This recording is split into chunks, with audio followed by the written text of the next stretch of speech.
ପିଲାମାନେ ଆଜି ଆମେ ଏହି ଭିଡ଼ିଓରେ ସୁରଭି କାର୍ଯ୍ୟକ୍ରମ 2025 ନିମନ୍ତେ ଓଡ଼ିଶାର କଳା ଓ ସଂସ୍କୃତି ଉପରେ ଆଧାରିତ କେତେଗୁଡ଼ିଏ କୁଇଜ୍ ଡିସ୍କସନ୍ କରିବା। ତେବେ ଚାଲନ୍ତୁ ଡେରି ନକରି ଭିଡ଼ିଓଟିକୁ ଆରମ୍ଭ କରିବା। ଓଡ଼ିଶାର କେଉଁ ନୃତ୍ୟ ବିଶ୍ୱ ପ୍ରସିଦ୍ଧ ଅଟେ? ଉତ୍ତର ଓଡ଼ିଶୀ ନୃତ୍ୟ। ଓଡ଼ିଶୀ ନୃତ୍ୟ ପାଇଁ ଓଡ଼ିଶା ବିଶ୍ୱ ପ୍ରସିଦ୍ଧ ଅଟେ। ଓଡ଼ିଶାର କେଉଁ ଜିଲ୍ଲା ଘୁମୁରା ନୃତ୍ୟ ପାଇଁ ପ୍ରସିଦ୍ଧ? ଉତ୍ତର କଳାହାଣ୍ଡି। ଓଡ଼ିଶାର କଳାହାଣ୍ଡି ଜିଲ୍ଲା ଘୁମୁରା ନୃତ୍ୟ ପାଇଁ ପ୍ରସିଦ୍ଧ। ଓଡ଼ିଶାରେ ଲବଣ ସତ୍ୟାଗ୍ରହ କେଉଁଠାରୁ ଆରମ୍ଭ ହୋଇଥିଲା? ଉତ୍ତର ଇଞ୍ଚୁଡ଼ି। ଓଡ଼ିଶାରେ ଲବଣ ସତ୍ୟାଗ୍ରହ ଇଞ୍ଚୁଡ଼ି ଠାରୁ ଆରମ୍ଭ ହୋଇଥିଲା। ଓଡ଼ିଶା କେଉଁ ମସିହାରେ ଏକ ସ୍ୱତନ୍ତ୍ର ପ୍ରଦେଶର ମାନ୍ୟତା ପାଇଥିଲା? ଉତ୍ତର 1936 ମସିହା ଏପ୍ରିଲ ମାସ 1 ତାରିଖ। ଓଡ଼ିଶା 1936 ମସିହା ଏପ୍ରିଲ ମାସ 1 ତାରିଖ ଦିନ ଏକ ସ୍ୱତନ୍ତ୍ର ପ୍ରଦେଶର ମାନ୍ୟତା ପାଇଥିଲା। ଶିମିଳିପାଳ କେଉଁ ଜିଲ୍ଲାରେ ଅବସ୍ଥିତ? ଉତ୍ତର ମୟୂରଭଞ୍ଜ। ଶିମିଳିପାଳ ମୟୂରଭଞ୍ଜ ଜିଲ୍ଲାରେ ଅବସ୍ଥିତ।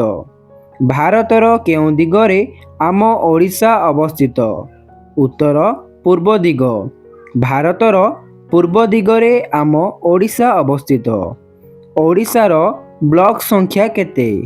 ଉତ୍ତର 314ଟି। ଓଡ଼ିଶାର ମୋଟ ବ୍ଲକ ସଂଖ୍ୟା ହେଉଛି 314। କେତେ ବର୍ଷରେ ଥରେ ଜନଗଣନା କରାଯାଇଥାଏ? ଉତ୍ତର 10 ବର୍ଷ। 10 ବର୍ଷରେ ଥରେ ଜନଗଣନା କରାଯାଇଥାଏ। ଗାଜରରେ କେଉଁ ଭିଟାମିନ୍ ଥାଏ? ଉତ୍ତର ଭିଟାମିନ୍ ଏ। ଗାଜରରେ ଭିଟାମିନ୍ ଏ ଥାଏ।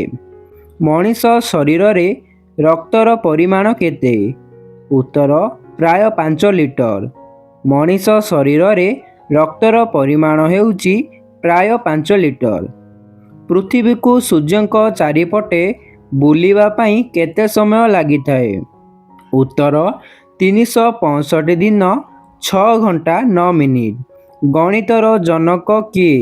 ଉତ୍ତର ଆର୍କିମେଡ଼ିସ୍। ଗଣିତର ଜନକ ହେଉଛନ୍ତି ଆର୍କିମେଡ଼ିସ୍। ଗୁଣାତ୍ମକ ଅଭେଦ କିଏ?